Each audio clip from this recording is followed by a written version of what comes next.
So as promised, I'm going to do a bit of a nationals recap. So as you can see, my plant is a little weathered, but we got the skull here. Looks pretty cool at least, so keep him in there. So entertain you guys at least. So yeah, nationals, honestly, as a whole, went very, very well. It was actually a fun week. Dawn actually came with me and my partner, so we were able to spend a lot of time together, and that was actually very enjoyable. Flying was not enjoyable. Landing in Newfoundland apparently is pretty hard to do, and there's a lot of snowstorms and stuff, a lot of delays. We actually didn't get delayed that much. There's people that even missed their meets completely due to flight delays, so we were pretty fortunate. We got delayed probably 4 hours going into Newfoundland, and I think we got delayed, not delayed at all, I think we were delayed about 3 hours from takeoff in Newfoundland going to Toronto. Then at Pearson, had some delays with Air Canada. They left our bags at the gate, so we didn't lose our bags, but we had to wait another hour to get our bags. So outside that, it was an amazing experience. Got to meet a lot of really cool coaches, a lot of really cool lifters, saw some pretty incredible battles, and clients were in some pretty incredible battles as well. The standard there was absolutely insane. Every weight class, it seemed, had some sort of battle going on, whether it was for podium spots, whether it was for first place. A lot of them, it was first through fifth, was pretty tight. Some of them you'd have battles at the end of the podium, sometimes at the top, so it was all pretty cool to watch. Some really cool stuff that came of it too. Met a lot of really cool coaches. 2 of my athletes podiumed out of the 4 of us that were there, including myself. I also coached an athlete to a podium as well, so that was pretty cool. Sub-junior, a lot of fun there. So one thing that I learned and I noticed, and it's just something I want to comment on, is like a lot of times at that level in powerlifting, a lot of people, handlers, coaches alike, they all get into the gamesmanship of winning, and then everyone forgets about the best way to win is to put the most kilos on their total. So a lot of times it's about made attempts, and what leads to a made attempt is the standard of which you coach to. So the coaching in and out. So if you are someone who's had probably less than a 6 for 9 day, usually that means it's pretty much exclusively the standard. But yeah, in terms of nationals, like I said, like on a certain level, like you have to not chase. The goal is to make as many attempts as possible. How many attempts you make is going to very much dictate the placing you get at that level, because everyone's all at a pretty good level. So if you're missing attempts, you're leaving a lot of kilos on the platform. Yes, it's a little different on that third deadlift if you're really trying to swing for something, and let's say you're secured second and it's like, okay, if I jump another 7.5 kilos, I can challenge for first. They've already pulled. I have all the positions. I have all the cards. If I can make this pull, even if it's a little bit more than I've ever really done, maybe I can win. Go for it. A lot of times, like there's got to be a fine line. Like sometimes you gotta risk it for the biscuit. You gotta take a little bit of oomph, and it's okay. Like sometimes you gotta play that game. And I find if you don't play that game, as a coach and as an athlete, you're not taking enough risks. You're not gonna make it. On the other hand, if you're taking too many risks, that's not good too. That shows a lack of emotional control, a lack of intelligence, especially from the coach's side of things, right? So like every meet, missed attempts tells a story. It's not, you don't have to go 9 for 9 all the time. 8 for 9 is acceptable, 7 for 9 is acceptable. Anything under 6 for 9 or under generally says that we had a day where we got to make some adjustments. And if your coach is addressing that, if they're telling you that, and you've already been kind of cued on it a bit, and you know that that's coming, and then let's say at the meet you really realize it, and you move forward, and that allows you to go forward. I had a few conversations like that with some of my clients, myself as well. That's honestly a tremendous thing. It's a gift, because what you're doing is you're learning from that, and you will be better. And for a lot of people, that's what they need to spur on. A lot of times I found, like when clients have bad meets or things don't go their way, that's when we come up with the best move forward. So just a little tidbit there. If you are someone that's had a bad meet, that's something to take with a grain of salt. In terms of the coaching, we had one athlete get a silver, we had one athlete get a bronze. I was extremely excited about the athlete that got the bronze, because she's been training really hard for a year, and she didn't have a great first meet. Things weren't easy at the start of powerlifting, and I think it spoke a lot to the fact that we were able to build a lot of good trust and continue to work together and move forward, and not just be like, oh, it's okay, it's not working, oh, it's not working. We were like, okay, what isn't working? Why isn't it working? I would ask questions, I would sit down and I would break it all down, go through it, see where things maybe were showing that, okay, history of high volume, high frequency, came off of a lot of small off stuff. That worked very well for her. We switched to some more modernized programming. Didn't quite work that well. Started to really increase that frequency. Started to play with some different stuff. Assess weak points. Boom. 25 kilo total PR. Pulled for third. Secured a Commonwealth or potentially NAPF, depending on how things go up with selection. Slot. So really, really proud of her for that one. That was a big, big win there. And then just honestly, it was a fun time. And then let's go through me. Yeah. So I would say overall, super happy with the day. I would say we have to kind of look at what I just talked about when it comes to the 6 for 9, 7 for 9, maybe when there's things that pop up, learning from them. So let's talk about it. I didn't hit depth. Fuck me, right? Okay, let's break it down. I've never had depth issues. I will say that if you are a taller, bigger lifter, depth is going to appear slightly different. That being said, like I was squatting a little bit high in training leading in when I was doing my SSB work in particular. Because SSB work, the way you have to hit depth is a bit different. Also, it's a little bit unforgiving. Depth is a little different, and the way you get into it is different. So I was doing that, but then I was doing that on low bar comp squat, and I noticed even on my last opener squat, it didn't really look like it was depth. Looked like it was a bit high. Then I remember going into meet, everything felt smooth. I felt strong. I was also sick. I had COVID about 2 weeks out. So when you add in the COVID, it's like, well, okay, like I was a little bit rusty. I wasn't training. So the week I had COVID, I didn't train at all. The second week after, I trained a bit. Basically, we just kind of worked our way up into what we would call, so the first week was like basically like a deload. Second week, we worked our way up into openers after a week of off. So it was basically like 3-week taper, not in the way I would want to, but generally I will do a longer taper. And, you know, it worked out pretty well. I was super excited about my squat going into it. A little nervous because of the sickness, the only heavy work I had done is a 345 SSB squat, which looking back probably was a little like about this high. And, you know, that's a lesson for the future. Don't do that. That being said, did what I had to do. Strength was definitely there. Like I watched everything. I was like, this is the meet where I'm like, you know, I know what we're doing is absolutely fucking working, and I'm not changing anything because I know that this is gonna lead to some really big totals in the future. That being said, squat opener, took it out a little high. We kind of knew that when I was warming up because I knew on the week like they were calling depth like pretty low. And I remember like even asking my handler, like, just let me know. And she was like, yeah, you know, you're on the borderline. You need to push it deeper. Opener, super fast, fastest I've ever opened. Usually I'm a little shaky on the opener, but I was dialed in and it was just bang. Then second attempt, couple little mistakes.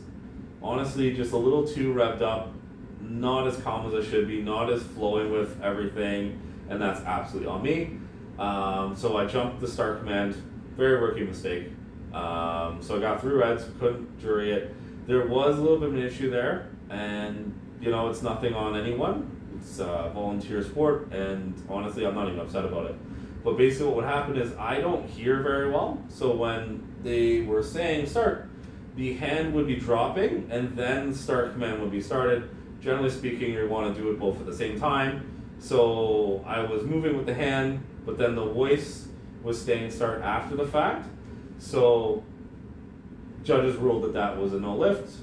So then on the third squat, we upped up 5 kilos. It moves super easy. Depth was probably like slightly higher. It was pretty much about the depth that I was doing with my opener. And head judge gave us whites, 2 side judges gave us reds. Because we got that, we went to the jury. Jury agreed with us. End of story. We stayed in the meet. The most nerve-wracking way to stay in a meet, to be completely honest with you. I was in my head like, oh boy, this is not so good. But we got it in, and that was awesome. Then in terms of bench, I was feeling a little jittery. I was a little frustrated. Like I was fuming. Like I wasn't fuming, but I was frustrated. And I was very much, my handler did a good job being like, hey John, like you are going to be okay. And I knew that, but you know, when you have a coach, a good handler by your side, it's very helpful.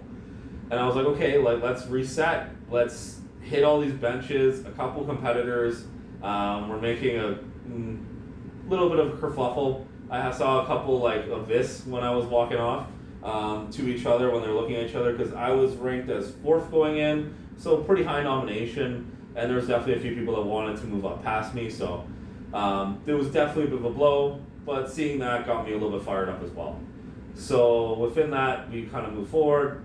That stuff doesn't really matter to me. I was kind of like, okay, I get it. I made the mistake, so you guys are at an advantage here. So let's roll with this. So I was like, okay, let's just PR the bench, and let's just kind of move forward. I've been benching really well. I ended up being like the 3rd or 4th last bench, which I thought was really cool because never been known as a bencher, so I thought that was freaking awesome. 3rd attempt moved like a second. I was feeling kind of jittery on my 1st attempt, like just the CNS was jittery. I felt really fatigued, so I was like, hey, like I don't feel the best. So we went with 215. That moved really well. They gave me another 7.5 kilo jump. Nailed that. Moved super easy.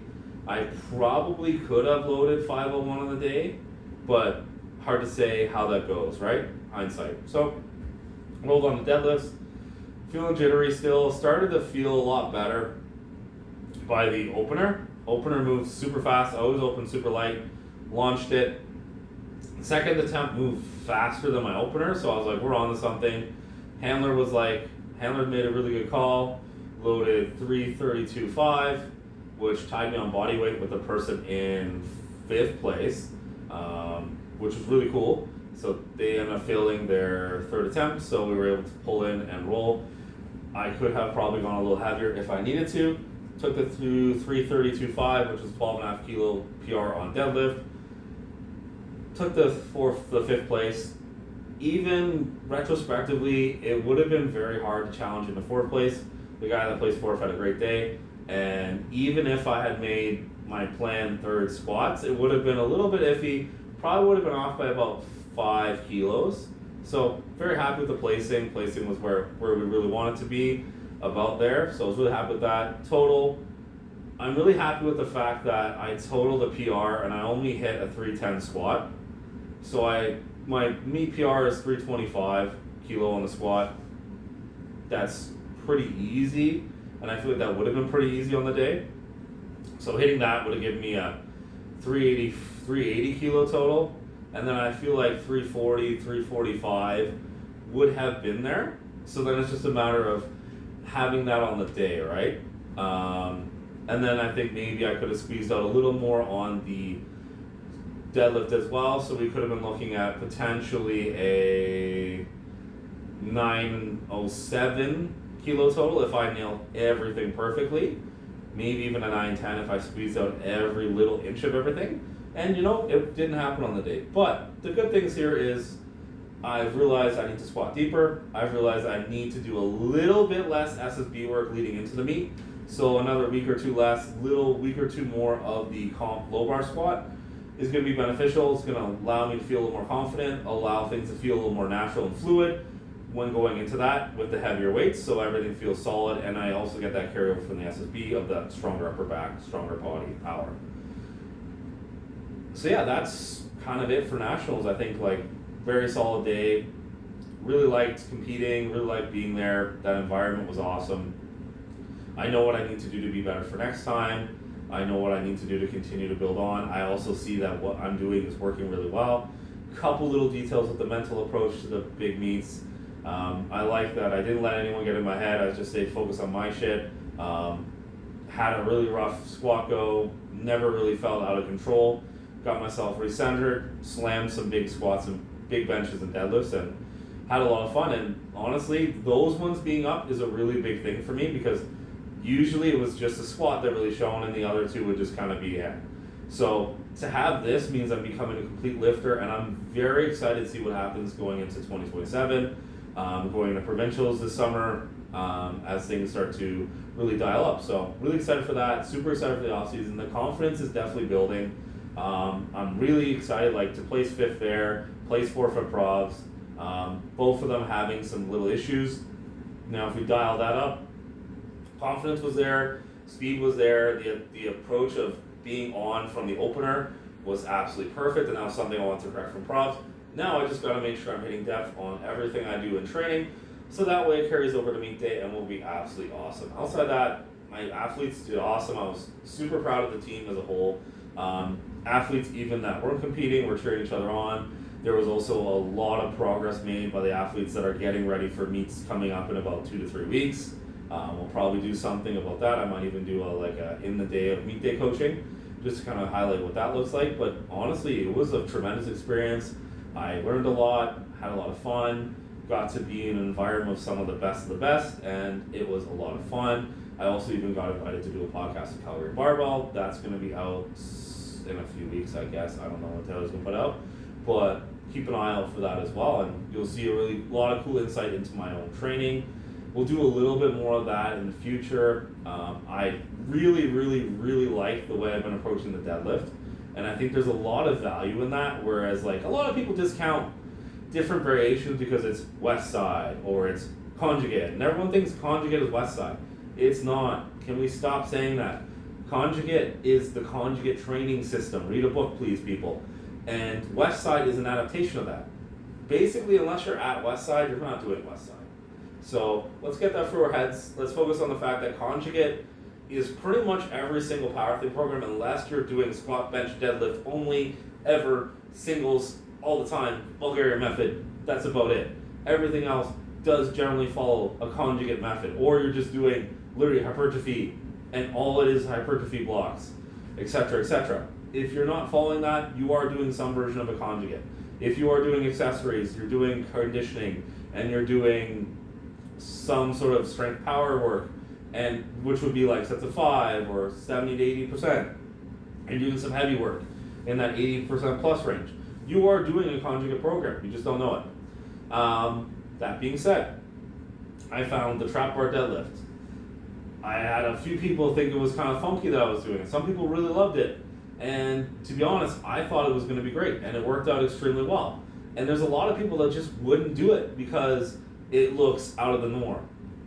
If it's working and the data is showing it, that's all that matters. A great coach knows that. So look for the data points, learn from it. I think trap bar deadlifting is phenomenal. Should everyone do it? Will it make you a better deadlifter? Maybe. Will it make every powerlifter a better deadlifter? Probably not. But that's the beauty of that stuff. That doesn't mean it don't work. So always keep an open mind, keep it simple, and we'll talk next time, guys.